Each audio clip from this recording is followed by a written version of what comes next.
How to prepare 3D print for metallic effect. Watch this.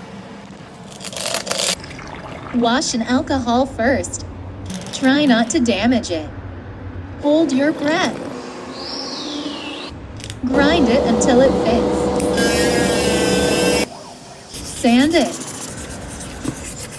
Apply a black base coat first. Let's apply another layer of black. It can get really reflective.